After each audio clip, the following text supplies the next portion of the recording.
Yeah, so what you do for here is don't forget the kids in your class. You're going to watch some videotape and if you do studies like that, kids will usually pick out the most aggressive kids. And kids seem to be pretty accurate. Question here. So is this related to attachment?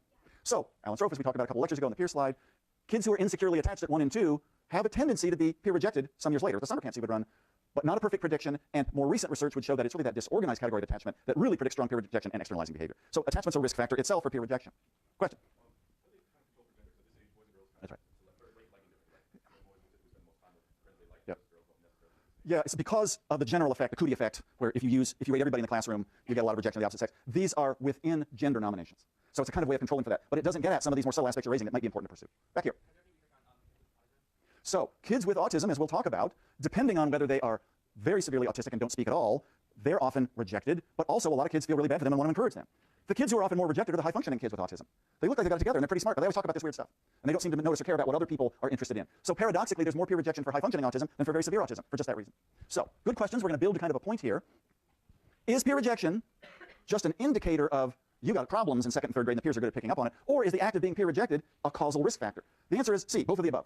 One way you can do this is, you got the 2nd and 3rd graders. You see this peer rejected group with the kids high on this dimension of peer rejection. But you've got another thing. You've got a teacher report of externalizing behavior and internalizing behavior.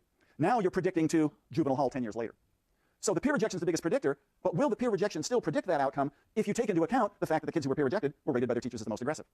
Trying to take that out of the equation, right? Peer rejection still has an impact, even if you say, well, duh, the reason they were rejected is they were the most ornery kids back then.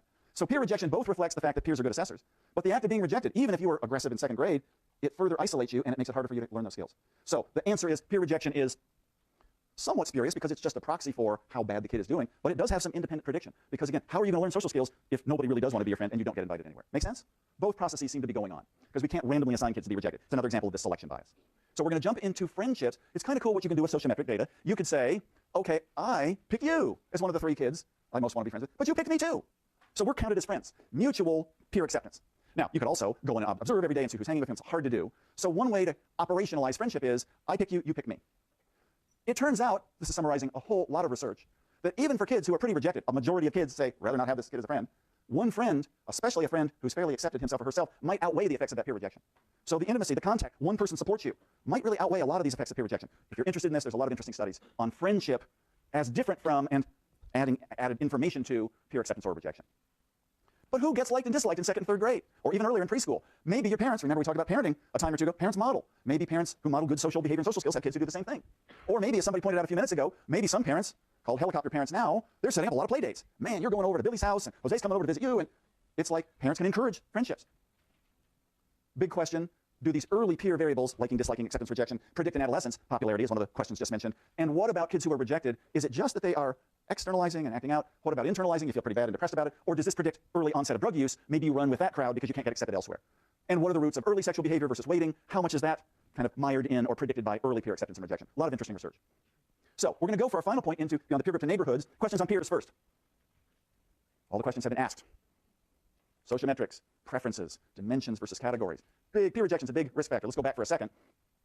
So this rejected group is the one that's studied the most because it's a big predictor of later problems. What about the neglected group? Group that, oh, I forgot that actually she was in our classroom. Thanks for reminding me. Yeah, the kid that nobody seems to know. This is a predictor of, obviously, loneliness. This is a predictor later on of depression. The kids notice that they're really kind of on the periphery of the peer group. What about controversial? We'll talk about it in a couple weeks. Who are the controversial kids likely to be? Bullies. A lot of kids, I admire him. A lot of kids, shit, I got to stay out of his way. Or they say they admire because they're too afraid that the researcher might say, hey, guess what?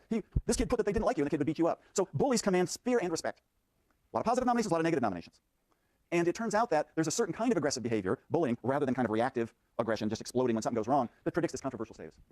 Okay, where do you live? How do you characterize a neighborhood? Is it what kind of jobs and income that people have in your hood? Is it how safe it is? Are there streetlights? Are there sidewalks? Do people actually stop and help you if you look lost, or do people ignore you and just drive by in their limos? Lots of ways to characterize neighborhoods, rural versus urban. So, a key variable here is socioeconomic status, SES, social class. And it's related to the income of your family and the well-being of your family, and people of similar social class often live together. So how do we define SES? Well, the classic way of doing it is to say, so we're talking about kids and they're living in a family, what's the highest level of education the parents have? You could average or take the highest. Never finished high school, all the way to graduate or professional school. And what kind of a job do your folks have? Unemployed, manual menial labor, professional, computer tech, and there's ways of kind of ranking jobs on prestige. But there's two other factors that often don't and often do go into calculating social class. One is income. How much money do they make? Well, isn't that just the same as job status? Not necessarily.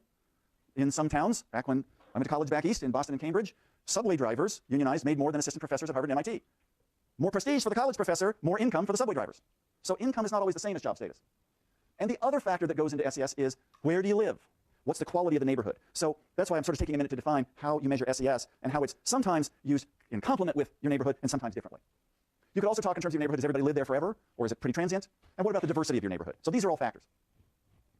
Safety, I mentioned before, has turned out to be a big one in the last 2 decades of research on neighborhoods. Can you walk the streets? Even if it's a poor neighborhood, can you feel protected? Famous book, James Q. Wilson, back in the 90s, called The Broken Window Effect. Taking poor neighborhoods in many American cities, if a broken window were fixed within a day or two, that predicted a lot of good outcomes for people living in that neighborhood, rather than an equally poor neighborhood where the window was, tattered and sharded for weeks. So how soon do people clean up and make the neighborhood feel better? Exposure to violence is another neighborhood factor. So, does your neighborhood serve as a risk or protective factor? Well, it can, and we'll talk about some of those results. But again, we usually don't say when you're born, okay, let's see, it's February 12th and you're a male, so we're going to randomly assign you and your family to live in the suburbs the next 1 year. No, but you get randomly assigned to the inner city. There's selection bias. What you can afford, where your parents live, what your ethnic group does, your kin do. Neighborhoods are both an external factor influencing you, but also you and your family have some say in where you live. So how do we sort out, just like with peer groups, how do we sort out the independent effect of the neighborhood versus the selection bias? There's some studies. If you're into social welfare, if you're into income, equality, and distribution, in Chicago, and I think it was Rochester, New York, in the last 2 decades, for some families with pretty low income, there's been 3 major studies where families were randomly assigned to either stay in your poor neighborhood or move. And it was done on a random basis. So there's some experimental evidence that neighborhoods actually do influence child outcome years later. Hard research to do ethically, but it has been done. So if we look at neighborhoods, all these factors, we'll just go back quickly. Is it the social class of your neighborhood? Is it how stable it is? Is it how diverse it is? Is it how safe it is? How much violence is in it? What do those factors predict?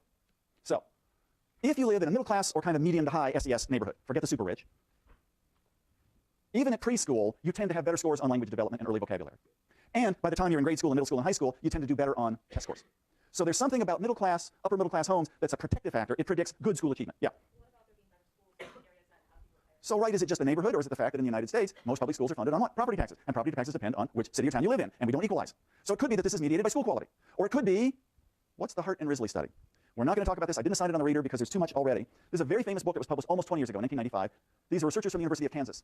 They took about 25 families, pretty poor families, and 25 upper middle class families, and taped their homes, sat in, observers, and audio taped, and they counted, when the kids were 1, 2, and 3, how many words the kids heard from their parents.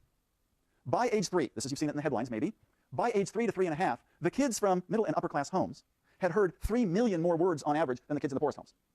So their mediating factor is it's language exposure. Middle class, upper middle class families talk more to their kids, and that's a language-rich environment that will stimulate pre-academic and academic skills. So it could be the school quality, it could be language exposure.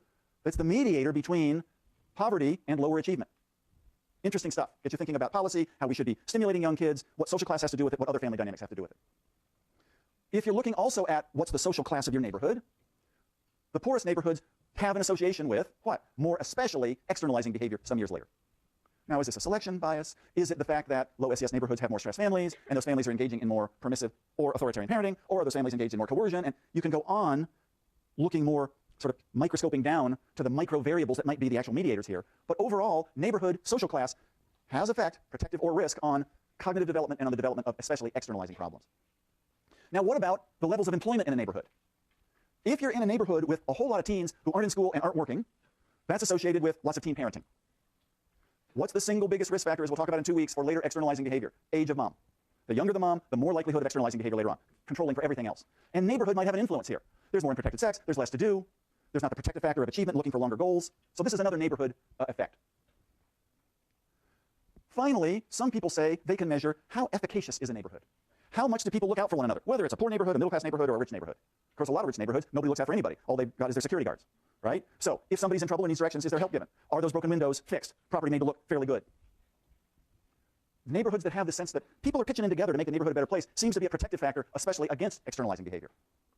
Neighborhoods where you witness directly by seeing gunshot victims or hearing helicopters overhead, not surprisingly, are associated with post-traumatic stress disorder and a kind of backing away from social goals. So the simple level of violence in a neighborhood is another risk factor. Now, if we were completing the circuit and we brought ourselves into anthropology, we talk about whole nations and whole cultures. Is America a narcissistic culture and an indulgent culture? What about Russia hosting the Olympics now with its intolerance? What about the Sudan, where there's mass warfare and starvation? What about the Middle East? What about Australia? So there's cultural influences, too, that are just at the border of what we're going to be talking about in this course. So today we went from coercion and family systems into peers, and then on into neighborhoods. We're widening the circle. Remember, multiple levels of analysis, genes all the way to cultures. And with that, we'll start in next week. Don't come Monday because it's a holiday, and we'll talk about kids who don't pay attention, ADHD. See you then.